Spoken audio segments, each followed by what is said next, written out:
Hello, sir. Hello, Ben. How are you? I'm good. How you doing?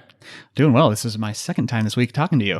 I know. We're going to have a queue, which is kind of nice because we're Yeah. very flaky, so we'll probably need to spend down this queue Yep. pretty fast. Totally. I'm pretty pumped for this episode, going to be honest. I am as well. I'm feeling superhuman today. Yes. So, hey, Derrick, you remember that time we talked about Superhuman for like 30 minutes one time? Yeah, like those last 10 times. Yeah. It seemed to come up a lot. And after one episode, I was like, we really should just like reach out to one of the co-founders and have them on. And so I did. And so we do. And so on the line with us today is Rahul Vohra. Hey, Rahul. Hello. How's it going? I am doing great. Thank you for asking. Yeah. So you're the co-founder and CEO of Superhuman right now. Previously, you co-founded Rapportive, which was acquired by LinkedIn. Your background is that you were a computer scientist and gamer, something I want to dive into a little bit later. But I'm very excited to have you on the podcast. I think we're going to spend most of the time talking about Superhuman because there's some very interesting things about the company. So I'm very glad to have you here. Great. Looking forward to it. Yeah. Derrick, do you want to start us off? Sure, yeah. So I just want to say, actually real quick before I dive into a question, I am a Superhuman user and lover of the product. So congrats on the product we built. It's a beautiful experience. Thank you very much. It literally makes our days to hear folks say that. So thank you. Good, awesome. There's one thing that's pretty unique that stands out about Superhuman today, and it's the fact that it's still invite only after a number of years that you guys have been live. So I'm just kind of curious to hear, like, what's the rationale behind that choice and how's that working out? This is a pretty interesting question because most people fairly incorrectly assume the reason we are invite only is, for example, to increase demand. But that was actually not at all part of the motivation, and it doesn't factor into why we do it today. And I would come at it the other way. So most companies, especially productivity companies, make the cardinal sin of making a thing and then just throwing it over the wall and seeing what happens. And the thing is, if you do that, you get two very fundamental problems. Number one, you don't get to pick your users, and that has its own consequences. And number two, you can't responsibly work on their feedback. So if you don't get to pick your users, this greatly dilutes what you can learn. If you're starting a tool, building an app, you probably have some thesis around who the best users would be. But if you just get the usual tens of thousands of people that might join from a generic launch, you've probably got a whole bunch of everybody. And that is slowing down your learning.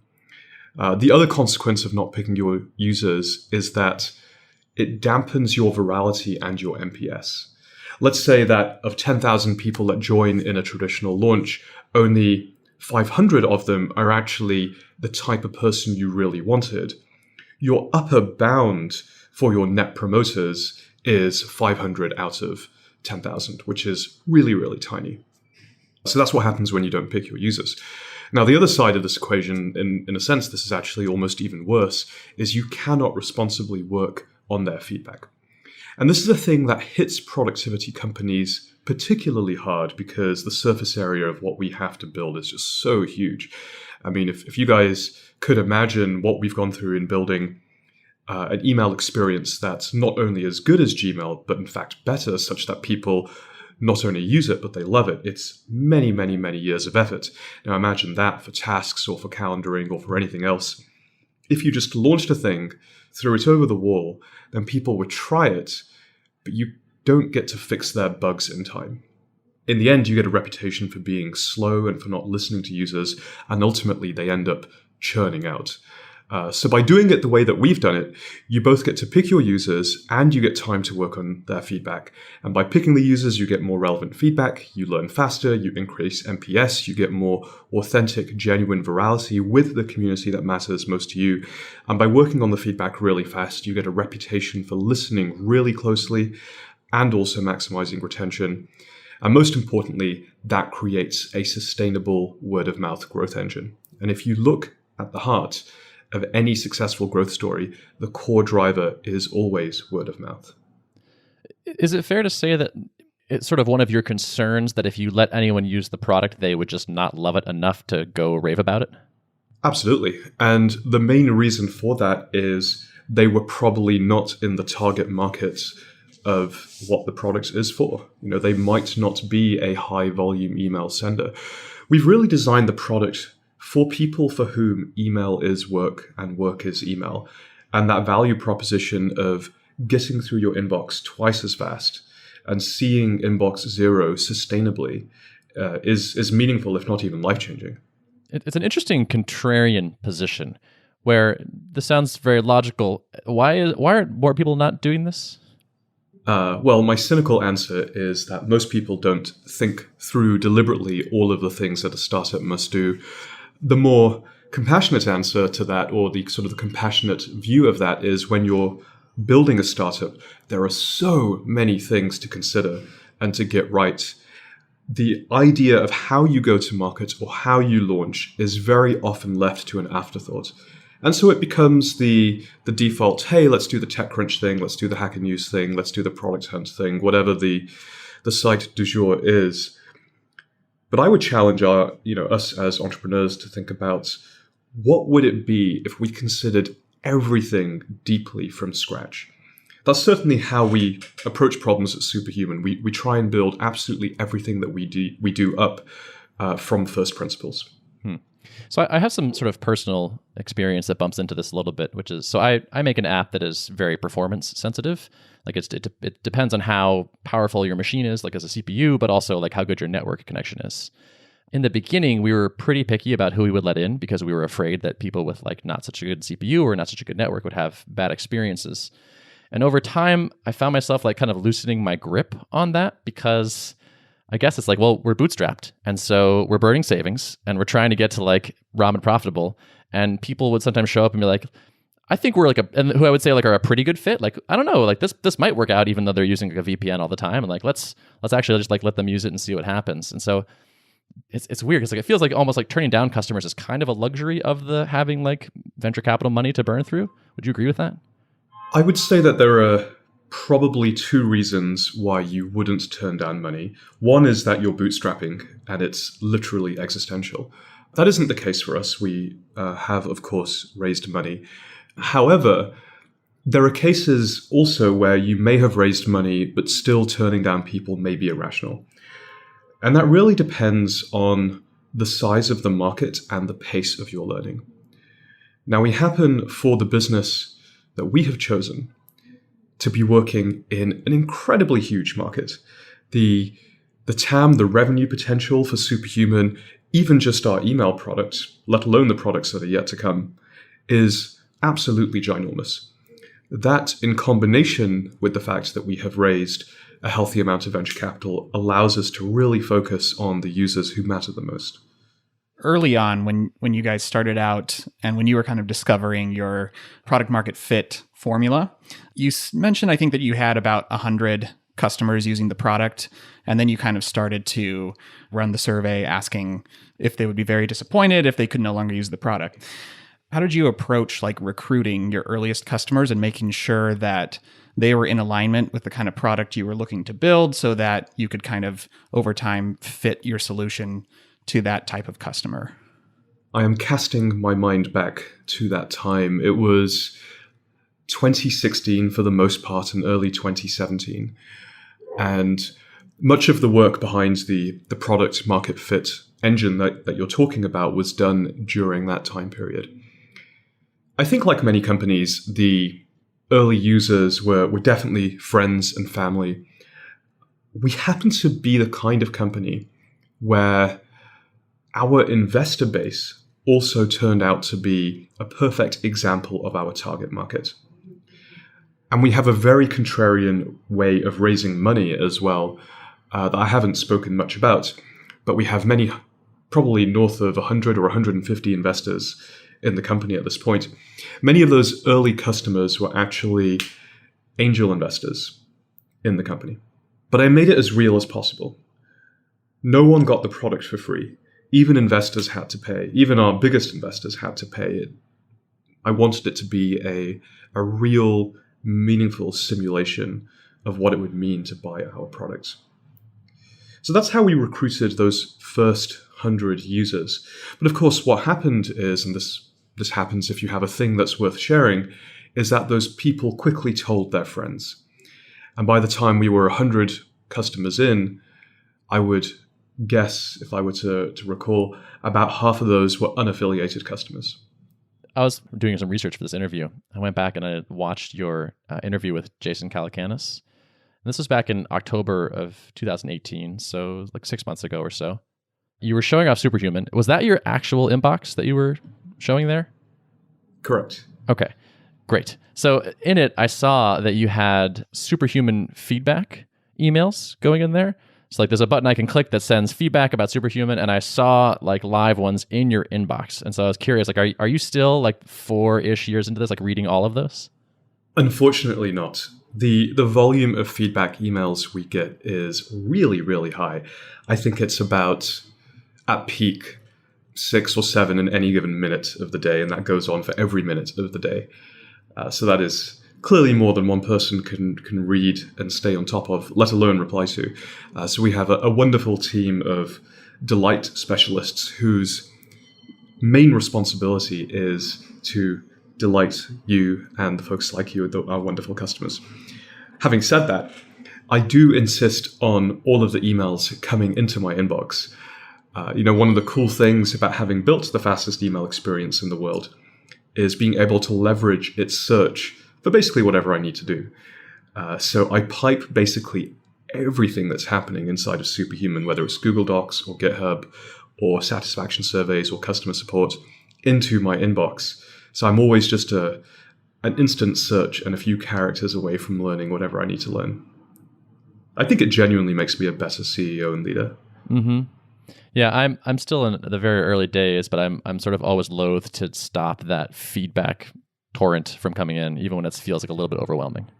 I completely agree. And I held on to doing it probably way past the point that was rational.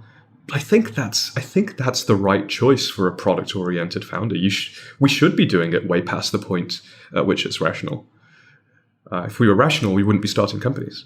I'm curious. You have, from what the outside appears to be, kind of ridiculous word of mouth happening, and a giant waiting list and all that. So, are you still doing like active marketing efforts to try to like grow that list even more? We have never done any active marketing efforts. We've never spent $1 on marketing. And yes, despite that, the waitlist continues to grow. So we are, I think, 180,000 people strong on that. And every week, it's quite remarkable. Every week, 70% or more of the new customers that we add to the product has come from a word of mouth referral from the previous week. Oh, from the previous week. That's interesting. Yeah.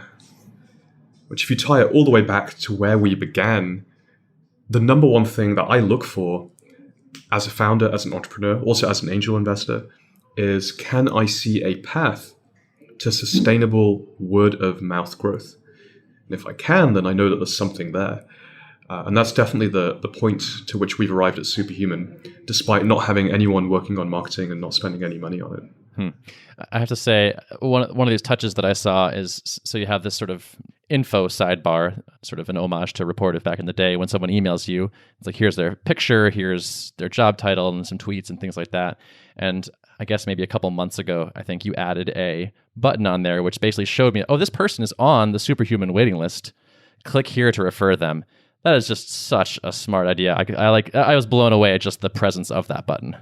Great. Well, I'm glad it worked. It sounded like you clicked on it. I did, yeah, and it works. And the thing that I think is so great about it is that it basically turns me into kind of a hero for somebody, which is like such a gift. Basically, like I got value from that. Where like I'll be emailing my customers sometimes, and I'll see, oh, this person's on the waiting list, and I'll just start a new thread and be like, hey, I know you're on the waiting list. Are you interested in this? And like, oh, cool, yeah, thanks. And like I get to do them a favor that costs me nothing.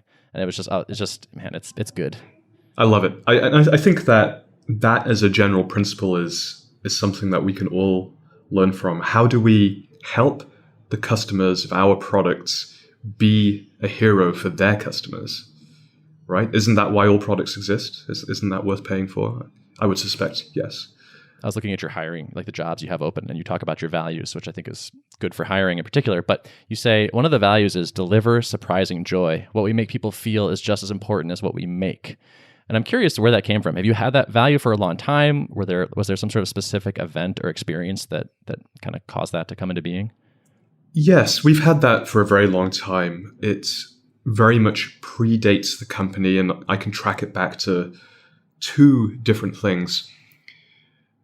So if you wind the clock way back, early in my career, I used to be a game designer. And game design is utterly fascinating to me. It's built into everything that we do. I'm still a hardcore video gamer, and I find it fascinating. And the cool thing about game design is you don't really orient around what users want or what users need, but you orient around how they feel. How can you design for a certain emotional state? And that's not something that most product managers really have much experience with. It's much more in the traditional design wheelhouse. But if you go into the game design industry, that's literally all that we did there. And I think that that is a very different way to building software products. And it's how we do it here. We don't, if you were to read one of our product specs, worry too much about what you want or what you need, but we are designing for how you feel. Now, in the literature of game design, especially if you get fairly academic, they have various definitions. Like, what is delight? What is disgust? Can we actually break these down atomically? And delight, by most people's definition, turns out to be pleasant surprise. And disgust is interesting. It's the antonym. It's unpleasant surprise. And I think it's really interesting how you can take this singular concept of surprise, put it on a spectrum, and on the one end you have delight, which is the thing that we try to engineer for all the time, create delight. And on the other hand, you have disgust. And by breaking it down as pleasant surprise, you can actually start to use that as a North Star. So when you're reading a product spec, you can literally be asking yourself, where are the moments of pleasant surprise? Can we identify them? Can we engineer more of them in? Can we build an entire company culture around this notion of pleasant surprise? And I think you can. So when I was out fundraising for the company recently, about 10 slides into my deck, I would actually stop. And I would say to the VCs, I would show them a slide. And the title of the slide was, "We are the Joy Company. We have figured out a sustainable and scalable way to deliver joy. That is what we do." And I'd say at this point, you're either on the bus or you're off the bus. You either think this is fantastic and you want to lean in, or you think this is absurd and you have no idea what I'm talking about.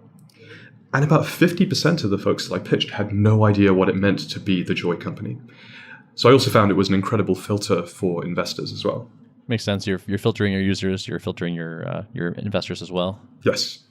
I'm imagining applying this to the work I'm doing right now, building a product. And one thing I think is tricky to balance is I often want to ship things very quickly because I want to learn from the response from people. Like, I have an idea for a new thing that I think people will like. I want to get it out the door fast. And so it's like, okay, the easy version of this is a week and it will look like this.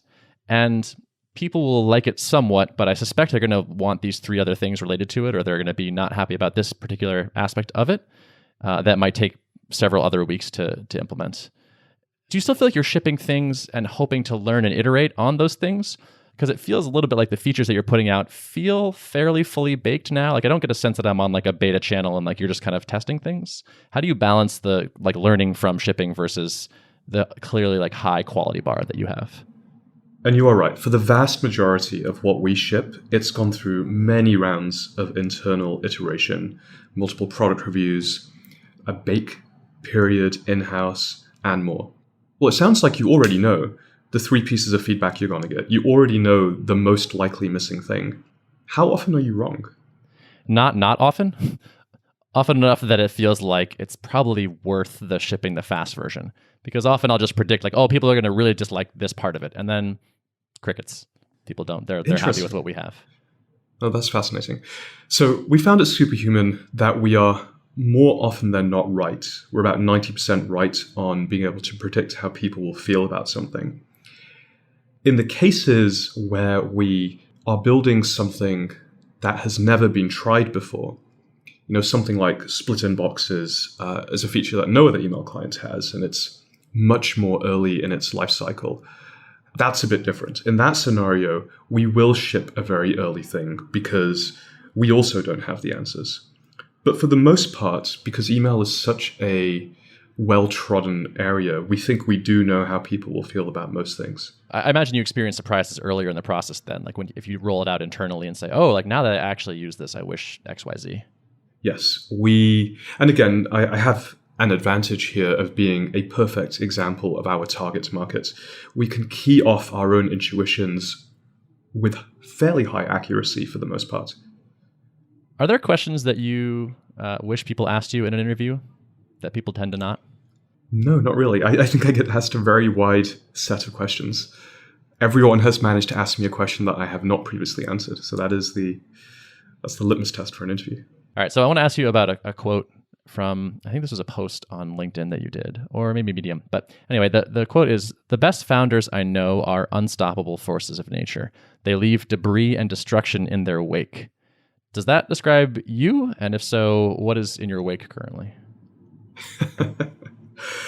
I think those who know me would say it's a reasonably apt description. What is in my wake currently? I'd rather not say. Okay. Fair enough. But yes, I often move that way. Mm-hmm. Okay. Do you miss writing code? I assume you're not writing code these days? I'm not writing code these days. I do miss writing code. I very occasionally write CSS because I'm so particular with how things should look and feel. And oftentimes the easiest way to get it absolutely precisely correct is just to jump in, write it, and then show the team what you meant. But even that is becoming less and less frequent over time. Are you like opening pull requests on the Superhuman repo, or are you just like showing like a kind of mock-up, like I want it to look like this? Oh yeah, no, I'm definitely opening pull requests, creating branches, submitting them. Occasionally I'll be called in to approve other people's PRs, especially if it relates to layout or color or copy. So would you say your schedule is fairly managery as opposed to makery these days? It is. It's about 40% managery. I actually have a pretty accurate idea of this because I track my time fairly diligently. And I'm also blessed to work with an incredible EA, so she produces a chart every week of where my time is going. Interesting. What have you learned from that? Well, I'm actually looking at last week's chart right now, and it looks like that 40% of my time went into management. That's one-on-ones, staff meetings, product review, design review, reviews of various different kinds. 21% went into recruiting, which you would probably also lump into managery type work too. 14% went into fundraising, and the rest was spread across product, community engagement, and deep thought, which truly are my favorite moments of the week. Unfortunately, not enough time. Last week, it was only 11% of deep thought time. Gotcha. Do you explicitly schedule that time? Yes. Yes, I do. Okay. Interesting. So the percentage of manager time that you're spending now, is that up a lot from the early days? Oh, absolutely. Yes, I think if you were to even wind the clock back 15 months ago, my manager time would probably have been 15%. Is that a somewhat unwelcome change? Is it just a necessary evil of growing the company you want to grow? I think you could choose to look at it that way, but I choose to look at this with a growth mindset. I think that we enjoy the things that we become good at. That at least is my philosophy. And I've been able to become good at most things that I've applied myself to. And clearly, Superhuman needs a really great CEO and leader in order to succeed. So I am applying myself to the challenge of becoming a great CEO and leader at this time. And so whilst I may not enjoy some of the day-to-day aspects of it, I think the right philosophy is to ask myself, why? What is it about this that I don't enjoy? Can I game it by making it a challenge to excel in this area? Because then I'm just sort of turning it into video games, which I am very good at, and I do enjoy incredibly, and that's how I approach product, it's how I approach design. Why can't I approach running a company in the same way? Are you playing any games you love right now? I'm actually somewhat in between games. I'm tempted to go back and replay an older game. So I really love narrative-driven role-playing games. And I'm a huge fan of the Final Fantasy series. Again, because more than any other genre of game, they design for a very specific emotional state. Unlike a first-person shooter or an RTS, both of which might be incredibly challenging, but they're less about the emotional outcome. So Final Fantasy 15 was a game I played, I think, a year and a half ago. I really, really enjoyed it. But I played it before all of the DLC came out. And now there's been a good year and a half's worth of extra content that's come out since then. So I'm quite keen to go back and do it again, relive those heart-wrenching moments, but with the extra content that I didn't see before. I feel like RPGs, at least for me, I have like a hole in my brain that RPGs plug into very effectively, where it's like, oh, there's this thing and you're steadily getting better and this character that you have is consistently improving just from regular effort. And it's like, oh yes, this just feels so good to me. Yes, they've definitely hooked into our most basic instincts for growth there. It's quite remarkable how precise RPG makers can get around that motivation. Which game were you referring to? So the last one that really hooked me was World of Warcraft.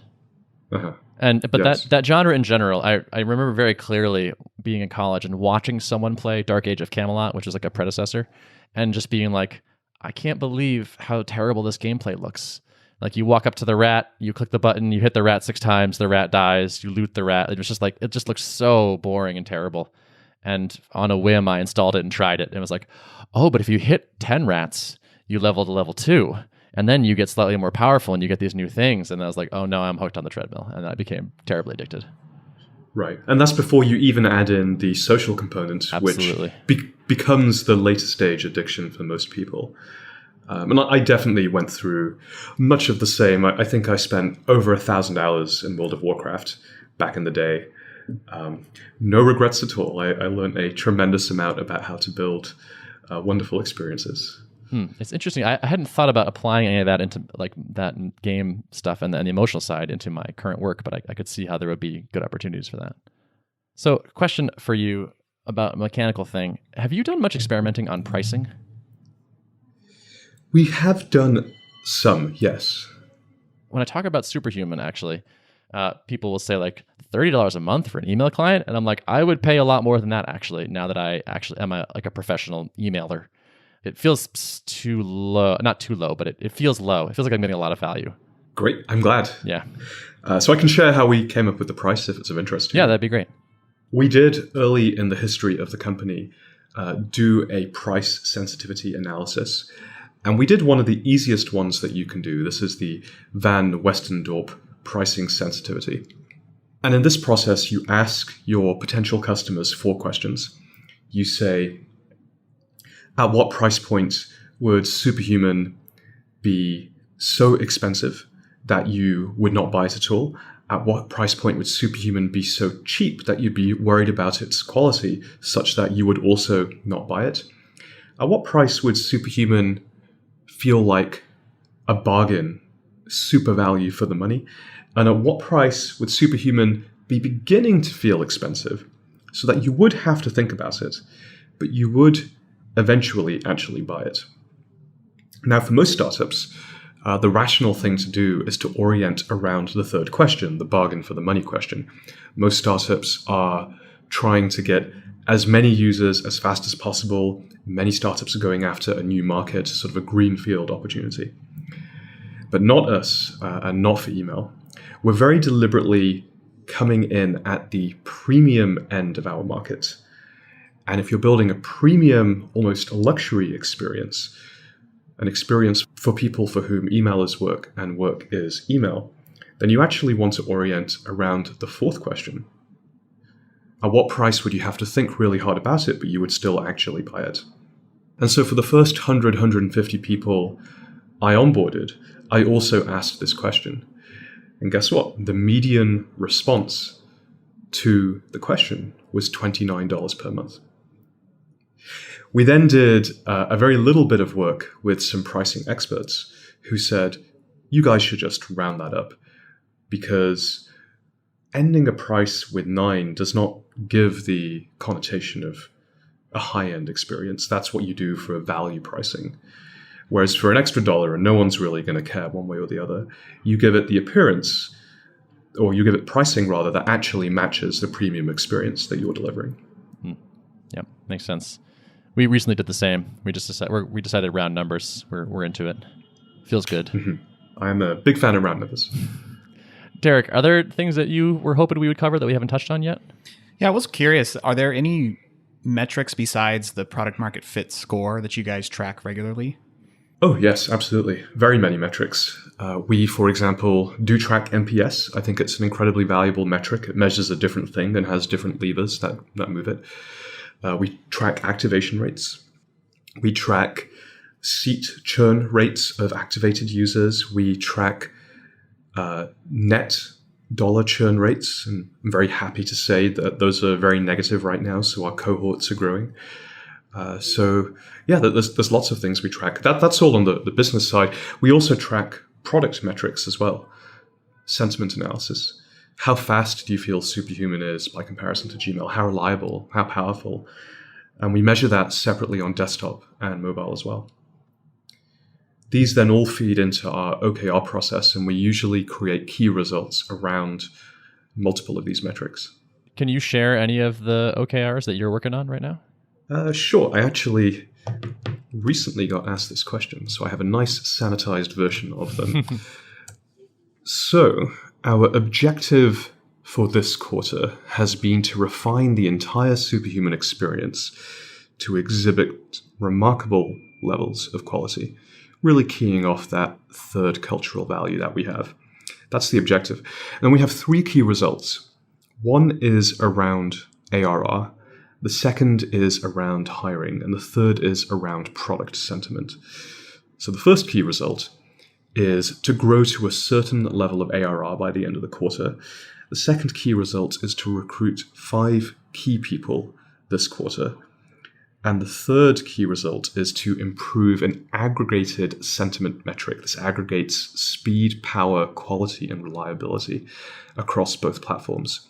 So on desktop, this measure is currently at 89%. We want to get that to 92%. And on mobile, at the start of the quarter, it was 69%, and we want to get it to 75%. And what I like about these key results is anybody in the company can look at these and see, this is how I am making the objective happen. This is how I am helping push the company forwards. This is a short question, but probably like a complicated one, which is how do you decide what to work on next? Me personally, or we as the company? You as the company. Well, from a product perspective, this is something that I covered in the product market fit article. How do you generate a roadmap? And I think it does depend on what kind of company you're building.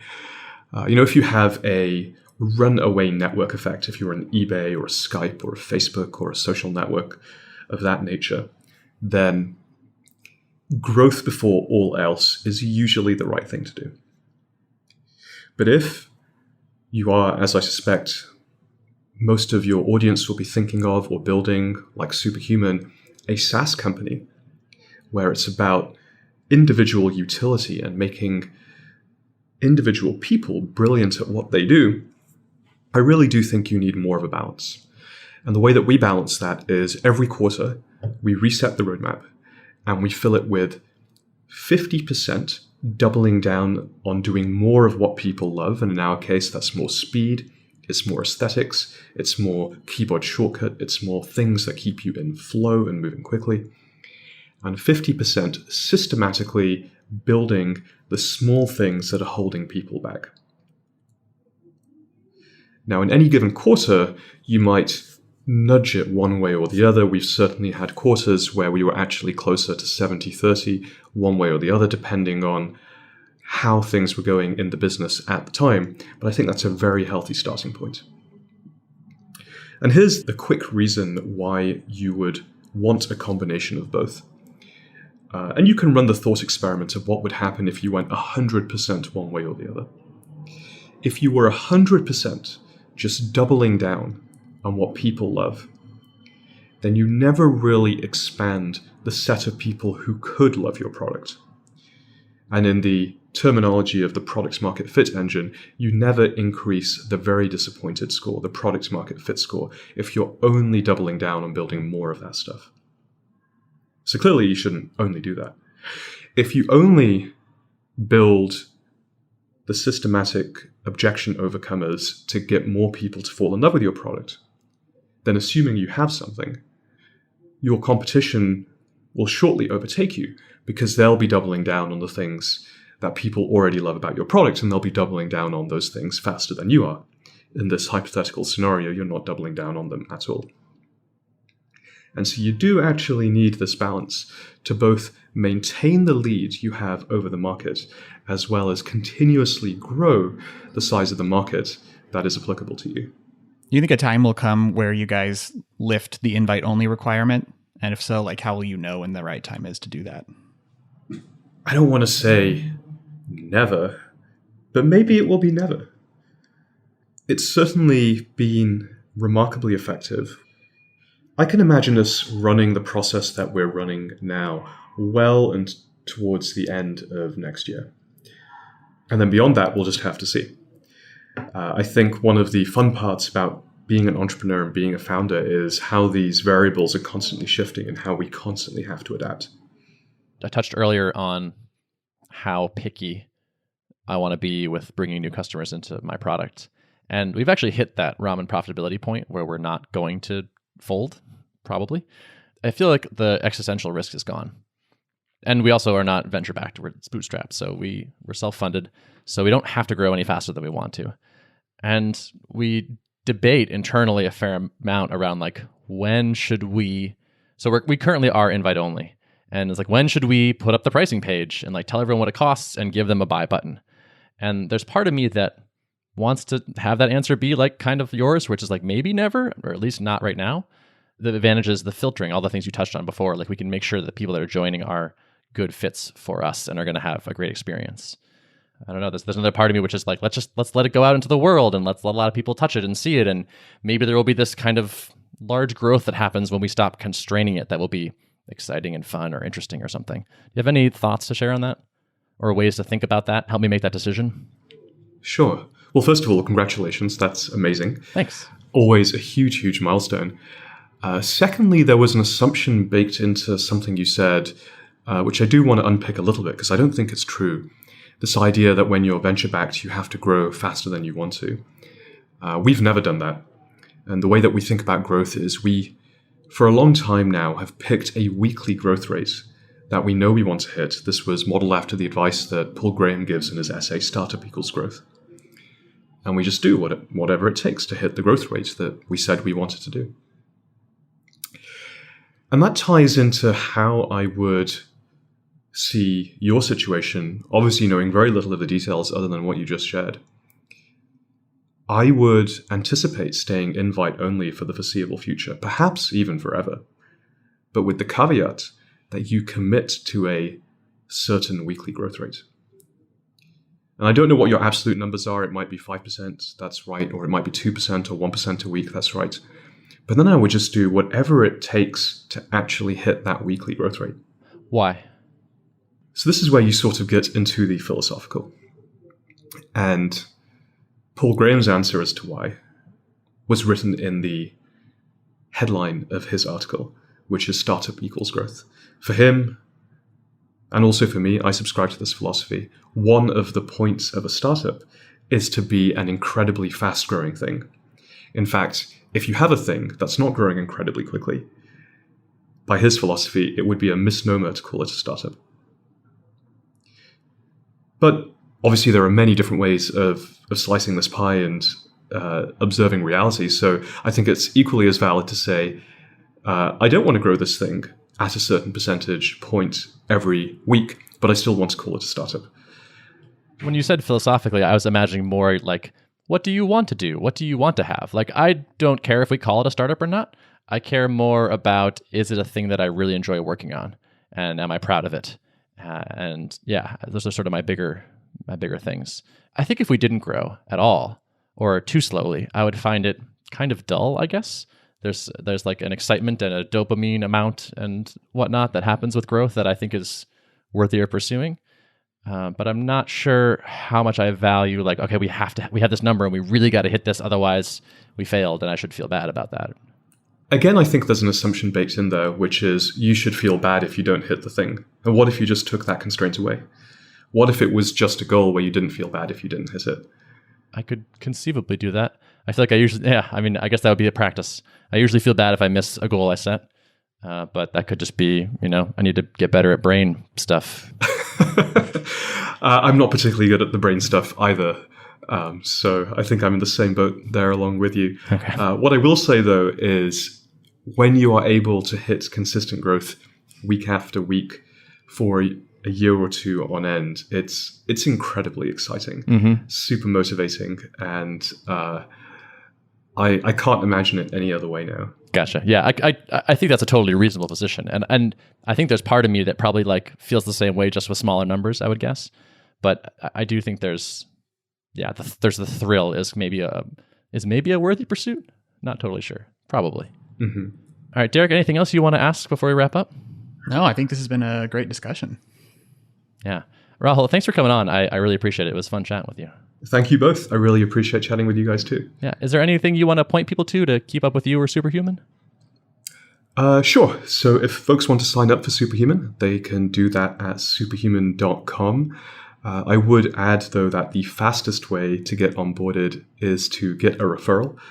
And maybe folks can reach out to the two of you in order to get that referral, now that you're both happy users.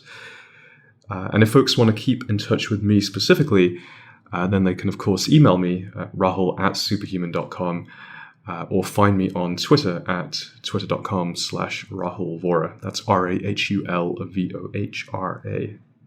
Awesome. And show notes for this episode, Derrick? Yes, show notes can be found at artofproductpodcast.com. Awesome. Thanks for listening. See ya.